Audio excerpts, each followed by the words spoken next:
Não sei porque hoje eu estou mais nervosa do que no outro dia.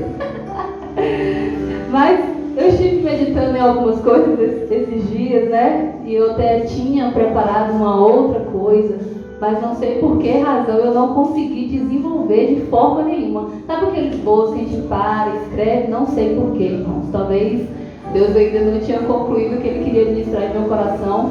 Mas eu fiquei buscando do Senhor. Senhor, o que eu vou compartilhar com os irmãos numa quinta profética, né? E às vezes a gente vem na quinta profética com uma perspectiva de receber uma palavra profética, né? E eu creio que não será diferente hoje. Eu sei que você vai sair daqui nessa noite debaixo de uma palavra profética em nome de Jesus. Eu vou trabalhar com o tema seguinte: viva os processos para experimentar o novo. E gostaria que você, eu vou precisar muito da sua ajuda hoje, abrisse comigo em Tiago, capítulo 2, Tiago, capítulo 1, versículo 2 e versículo 12. Eu fiquei maravilhada com o livro de Tiago essa semana. Eu já li ele 2 vezes, só de segunda-feira para cá. Sabe quando tem assim, aquelas passagens que você fica ali e não consegue sair dela? E quanto mais você lê, mais coisas grandiosas você aprende. Eu estou assim com o livro de Tiago. Tiago, capítulo 1, versículo 2, diz assim: meus irmãos, tende grande alegria, olha o desafio, tende grande alegria quando enfrentardes várias tentações. Não sei como, mas ele está dizendo, tende grandes alegrias. Ou seja, quando a coisa complicar, fique feliz. Versículo 12. Sabendo que a prova... Não, versículo 12.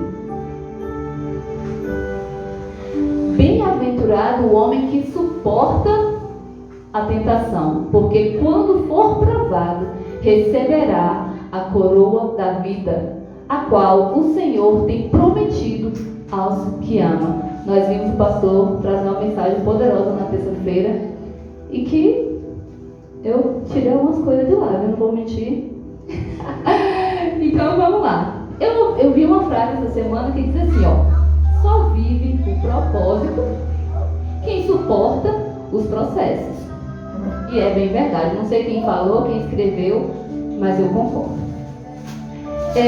Para tudo na vida, para qualquer coisa na vida, seja uma graduação, você precisa passar pelo processo de estudo, de investimento, de esforços, até físicos, né? Processo de uma gestação, as mães que estão aqui presentes que o digam, né? É o processo do enjoo, dos maus estares, das posições não encontradas, né? De conforto.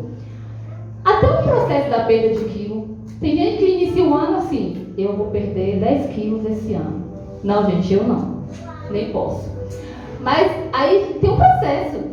Você vai precisar entrar na academia, você vai precisar fazer uma caminhada, você vai precisar mudar a alimentação, você vai precisar tomar, né, uns chás, detox, enfim.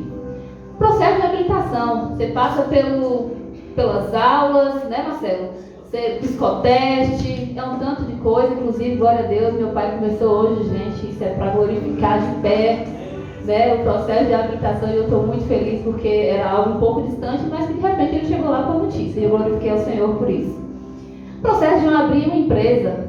Quem aqui está trabalhando no próprio negócio sabe bem o que é. Ou vontade de dizer, vou deixar isso para lá. O negócio é estreito, é muita coisa. Você vai abrir um CNPJ, você tem que investir em produto, você tem que passar horas estudando, pesquisando. É muita coisa, mas tem um propósito, né? Chegar no propósito.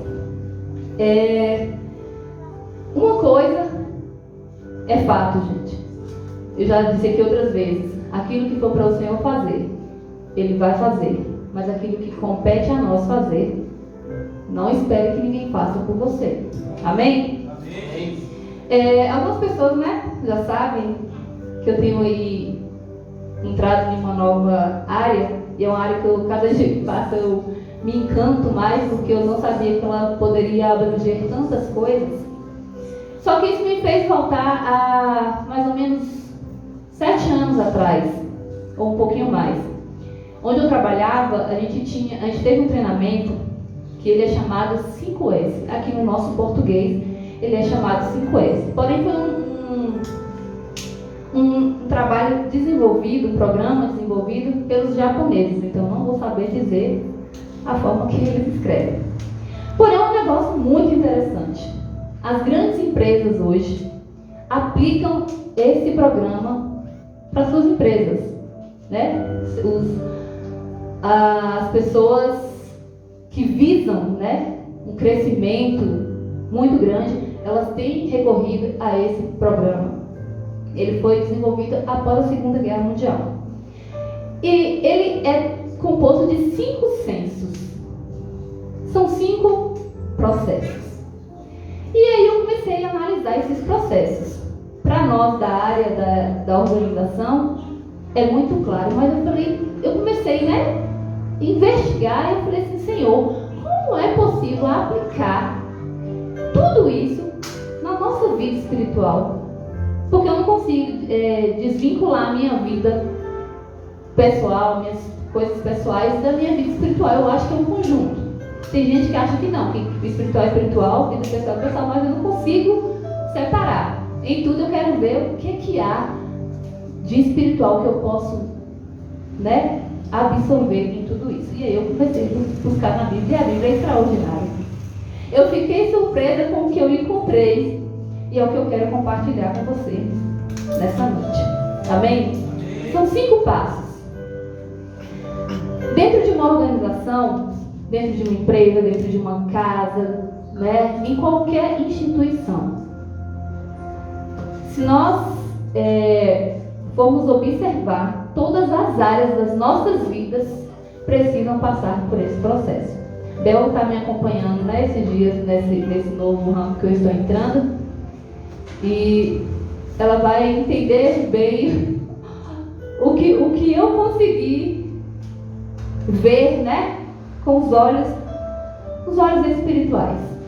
Amém? O primeiro senso que eu quero compartilhar com vocês é o senso de utilização. Utilização, descarte, destralho. Você já deve ter ouvido essa palavra em algum lugar. Abre para mim em Josué, capítulo 24, versículo 23.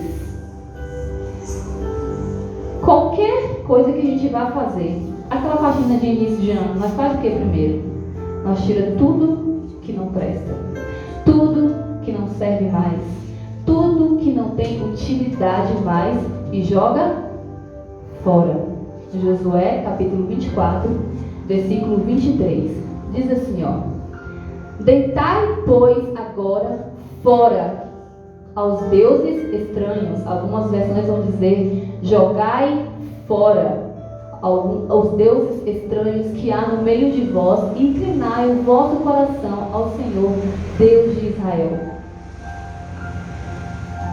Logo a nossa mente vem o quê? Deuses, imagens, né? E a gente já joga logo para os nossos amigos.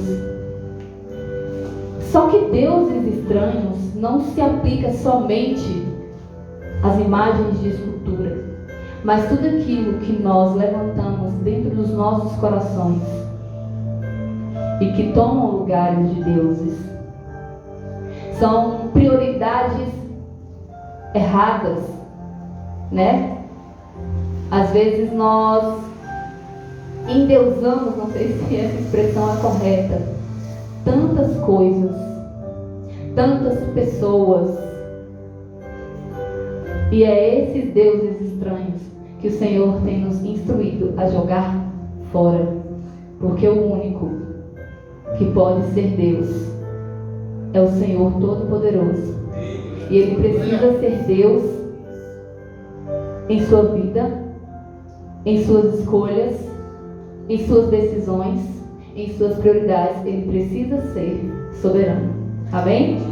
Então é necessário a gente fazer esse destralhe. Às vezes nós estamos acumulando coisas que não têm mais utilidade. Estamos acumulando às vezes atitudes, comportamentos que precisam ser jogados no lixo. E até uma palavra meio dura, né? A gente fica igual aquele povo, acumulador, acumulando coisas ruins que tomam o espaço que deveria ser do Senhor. Então, primeiro passo para você que quer viver um novo ano que começou, o novo do Senhor que Ele tem reservado para nós, porque eu não sei você, contrariando tudo que a gente está vendo, eu entrei esse ano com uma perspectiva diferente. Eu tenho olhado para o fim, eu já tenho contemplado o final de 2023 e tenho contemplado coisas grandiosas e sem hipocrisia. Eu tenho visto que Deus vai fazer coisas extraordinárias esse ano, contrariando tudo que a gente tem visto aí fora. Isso é para quem crê. Você crê? Porque eu creio. Amém? Tome posse disso e esteja preparado. Deixa o povo lá fora falar. Tem muito medo sendo, exposto aí fora. E tem coisa que contagia. Então, se distancie disso e olhe somente para o Senhor, que é o nosso alvo, que é o nosso condutor, que é aquilo que nós precisamos. Eu ouvi uma palavra poderosa hoje, baseada no Salmo 23, e Davi sempre vai falar naquela mensagem ministrada pelo pastor George. E cada vez que eu ouço uma ministração relacionada ao Salmo 23, eu ainda me surpreendo o quanto nós podemos esperar no Senhor e o quanto Ele realmente é o nosso pastor. E quem conhece o trabalho de um pastoreio sabe o quão bem Ele exerce a função de zelar de suas ovelhas. Amém? Vamos para o segundo senso. Segundo senso é o que eu mais gosto na minha área, é a organização. Eclesiastes capítulo 9, versículo do 10, só versículo 10. Eclesiastes capítulo 9, versículo 10. É incrível como a Bíblia ela nos prepara para tantas coisas. Diz assim, tudo quando te vier a mão para fazer, faze-o conforme as tuas forças. Porque na sepultura para onde tu vais não há obra, nem projetos, nem conhecimento, nem sabedoria alguma. Organização. Primeiro você vai precisar fazer o que precisa ser feito logo. Sabe aquela procrastinação? Ela não vai te ajudar. Faça o seu melhor. Se você for fazer, faça o seu melhor. Não faça um negócio meia boca. Faça o que te vier para fazer, mas faça com excelência. Organizar é colocar em ordem de prioridade, ordem de importância, o que vem primeiro, o que vem depois. Às vezes a gente tem uma dificuldade de colocar essa ordem, de prioridades. Muitos priorizam o emprego, os sonhos e dão a vida por isso. Muitos priorizam família. Só que é uma forma de priorizar meio distorcida, Porque assim, família é o principal ministério, gente. Sim, família é o principal ministério. Mas se você não tiver o Senhor, você não vai conseguir, alavancar este ministério. Só que às vezes as pessoas colocam as famílias até acima de Deus. E Ele precisa estar em primeiro lugar nessa ordem de prioridades. Porque se Ele não tiver nessa ordem de prioridade, as outras coisas vão sentir essa ausência do Senhor. Se você não tiver Ele como condutor, como o primeiro, como o suficiente, dificilmente você conseguirá levar a sua família a um sonho desejado. Dificilmente você vai conseguir alcançar o emprego desejado, a casa dos sonhos e até um ministério dentro da igreja mesmo. Se Ele não for o teu condutor, as outras partes vão ficar sentindo. Então, organize as prioridades por importância. Veja quem é mais importante. Terceiro senso é o senso da limpeza. Lucas capítulo 5, versículo 12, e depois Mateus capítulo 5, versículo 8. Diz assim: e aconteceu que, quando estava numa daquelas cidades, eis que um homem cheio de lepra, vendo a Jesus, prostou-se sobre o rosto e rogou-lhe, dizendo: Senhor, se quiseres bem, podes limpar-me? E aí eu quero aprofundar um pouquinho nesse senso. Toda a área das nossas vidas precisa do processo da limpeza. Ninguém consegue viver numa casa suja, ninguém consegue trabalhar em um ambiente sujo. Davi me chega toda sexta-feira, agora que ele voltou das férias: a oficina estava suja, estava nojenta. Enquanto ele não limpa, ele não começa a trabalhar. Ninguém consegue, gente. Alguém que consegue se acostumar com sujeira, vamos orar pela vida dessa pessoa, porque algum problema tem.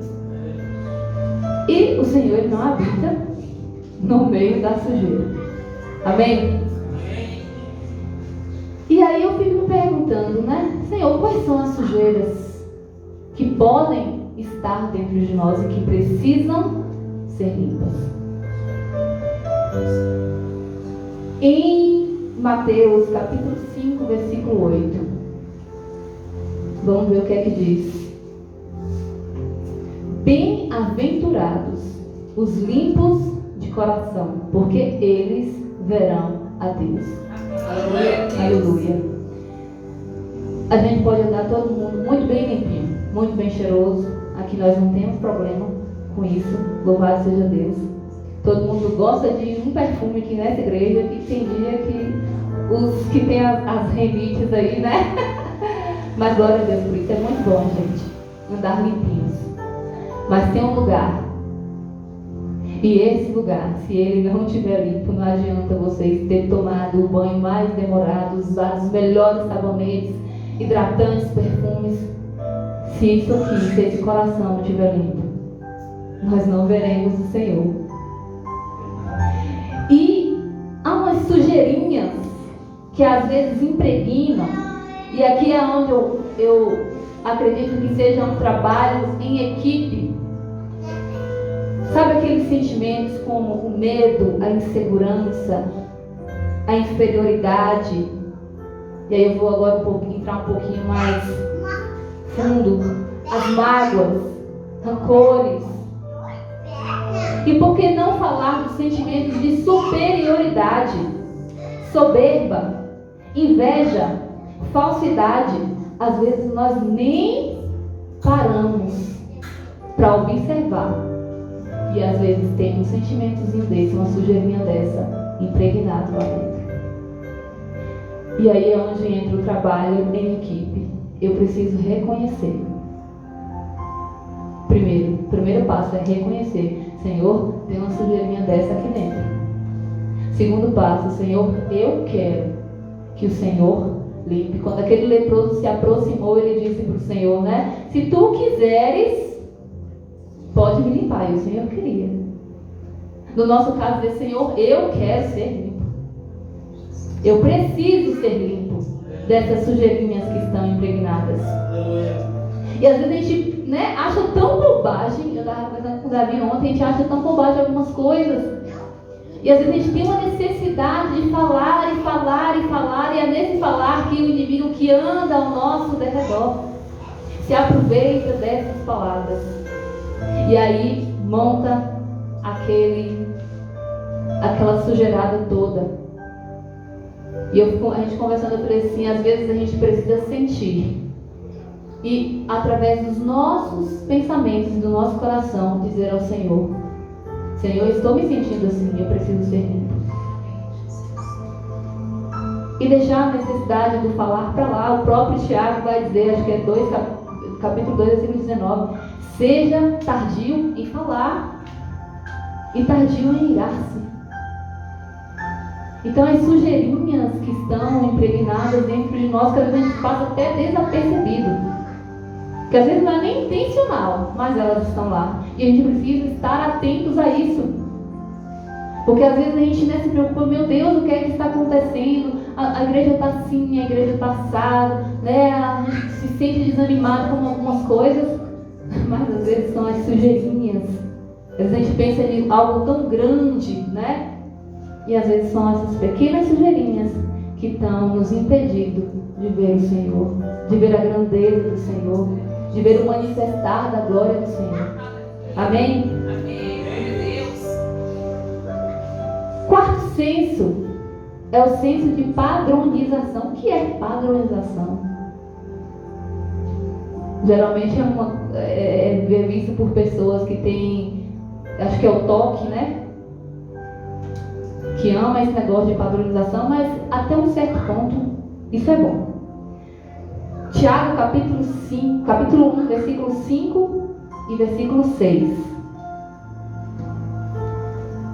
E se alguém de vós tem falta de sabedoria, peça a Deus, que a todos dá liberalmente e não lança em rosto, e se lhe há dada. O que é uma padronização? É uma medida que precisa ser tomada para manter todo o trabalho que foi feito nos 3 primeiros censos. Aquele trabalho de você jogar fora aquilo que não presta, aquilo que não serve mais, aquilo que não tem utilidade. O trabalho de você organizar tudo em ordem de importância, né? Você buscar o Senhor, ter o seu tempo com o Senhor, priorizar sua casa, sua família, seu cônjuge, seus filhos, seus pais, né? E só assim dar continuidade àquilo que você quer projetar. Se você não tiver uma medida que mantenha todo esse trabalho feito, volta tudo a estaca zero. Só que aí é onde entra o versículo que nós lemos. A gente tem que buscar do Senhor a sabedoria para não voltar a estaca zero. Às vezes nós chegamos em um objetivo, né? Vamos colocar aqui, por exemplo, eu quero orar todos os dias às 5 horas da manhã. E aí você começa até indo bem. Só que aí chega um período que você acha que já está ótimo, que você está excelente, porque você está levantando todos os dias às 5 da manhã para orar. Então eu tenho o direito de ficar um mês sem cultuar. Volta a estaca zero. Porque o que você está fazendo às 5 horas da manhã não está surtindo efeito nos cultos. Amém? Vocês estão conseguindo me entender, me compreender? Então você precisa adotar medidas que vão te levar a manter todo o trabalho que foi feito anteriormente. E isso exige foco, isso exige determinação.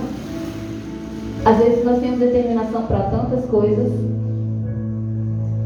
Nós conseguimos estudar por anos por uma graduação. Nós conseguimos trabalhar por anos por uma, como é que diz? Fugiu a palavra, uma promoção, né, para chegar à gerência, à presidência daquela empresa. E quando se trata da nossa vida com o Senhor, os processos vão ficando sempre pela metade, porque nós achamos pesado demais, cansativo demais, estressante demais. E a gente vindo para a igreja e falou assim, porque antigamente era tão mais fácil. Falei, não era porque antigamente era tão mais fácil, não era. É porque nós vivíamos no primeiro amor. E a gente se distanciou de lá. Então a gente precisa voltar para este lugar. Amém? Quinto senso, o senso da disciplina. Gente, a tal da disciplina é um negócio complicado. Eu estudei por 2 anos no colégio da Polícia Militar. E foi tenso o negócio. E eu só fico imaginando como é em um quartel, né? Eu só fui aluna do colégio. E, meu Deus do céu, era um fio de cabelo, que nos 2 primeiros anos foi bem... Depois relaxou. Mas nos 2 primeiros anos, um fio de cabelo fora da boina era motivo para chamar o aluno lá. Quantas vezes eu fui chamada porque meus cabelos não eram bons, gente. Então, fugia da boina. E não tinha gel suficiente para segurar esses cabelos na boina.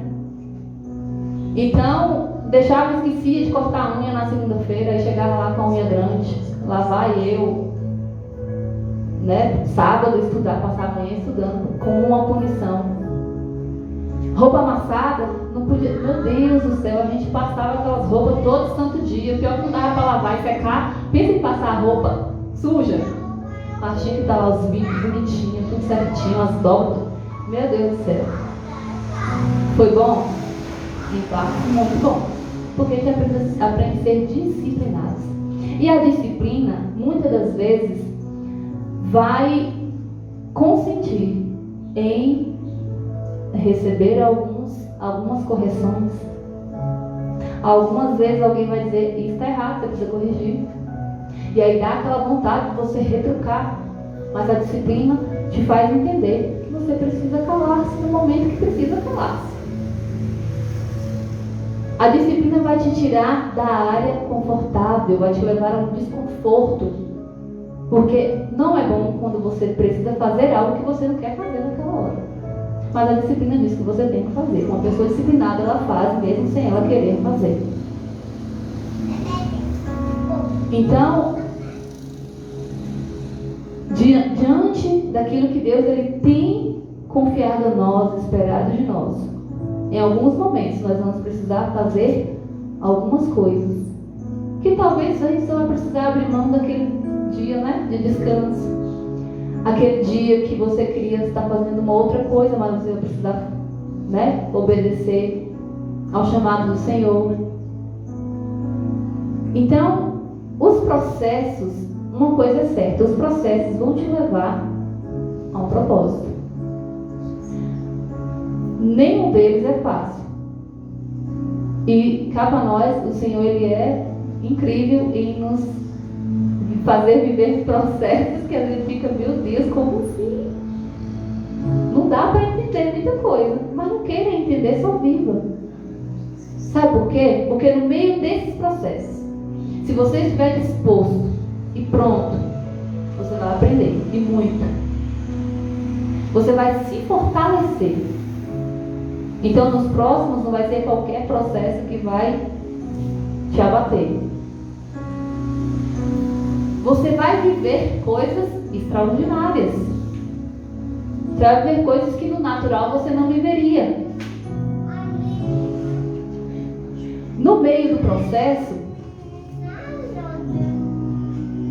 você vai ser moldado. E quem já viu algo ser moldado, é um negócio complicado. Você já pegou uma massinha de modelar? Primeiro, nós sabemos o que é essa massinha de modelar? A massa. A massa até ela ficar maleável. Aí quando ela está bem molinha, aí você forma lá os bonequinhos, né? Os brinquedinhos. Mas primeiro você precisa amassar ela. Até ela chegar no ponto que você pode moldar. Então nos processos, acredite, nós vamos ser moldados. Mas uma coisa é impressionante. No final do processo, qualquer pessoa, ela terá passado por um processo de transformação. Ninguém que consegue passar pelos processos como o Senhor chega ao final dele da mesma forma. É incrível o poder que o Senhor tem de transformar vidas, de transformar natureza, né? Pensamentos, certezas que estão convictas que nós temos, mas que de repente ela se vai, porque tivemos um encontro com o Senhor. Então, se você estiver disposto a passar por todos os processos que o Senhor te levar. Primeiro, você não vai estar só, é uma certeza. Segundo, você viverá coisas extraordinárias. E terceiro, você chegará no propósito. Você viverá o propósito. Então esteja disposto a aprender durante esse tempo. E a ver coisas grandes que o Senhor fará. Não esquecendo que o propósito maior do Senhor é nos levar para Ele. E acredite, o processo até chegar esse dia não será fácil. Mas será grandioso. Grandioso que viveremos com o Senhor. Que esteja disposto a isso. Não deixe que nenhuma aflição, que nenhum medo, que nenhum desânimo, que nem uma frustração te leve para longe disso. É muito fácil a gente, estar com tudo ok, tudo bonitinho, tudo certinho, dizer isso. Não que eu esteja, viu, gente? Eu acho que Deus já, quando eu dobro no meu joelho, Deus fala, é nem ela, de novo. Mas eu sei em quem eu tenho crido. Então, não deixe que nada te tire desse lugar de dependência, que também é um lugar de descanso diante de todas as dificuldades. Mas são os processos. E o Senhor estará conosco. Eu quero ler o último versículo, que é Tiago capítulo 1, versículo 25. Que eu já estou finalizando. Eu acho que o louvor devia ser estendido mais um tiquinho. Tiago capítulo 1, versículo 25, que diz assim: aquele, porém, que atenta bem para a lei perfeita da liberdade. E o que é essa lei perfeita da liberdade? E nisso persevera, não sendo ouvinte esquecidiço, nova palavra, mas fazedor da obra. Este tal será bem-aventurado no seu feito. Louvado seja o nome do Senhor. Bem-aventurado no seu feito, ou seja, chegará ao propósito. Amém? Você pode ficar de pé nessa noite? Eu queria louvar o Senhor. Louvado seja o teu nome, Jesus. E vamos pedir ao Senhor que Ele nos leve Glória a Deus.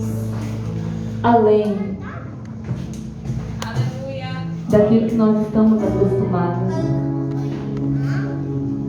Aleluia.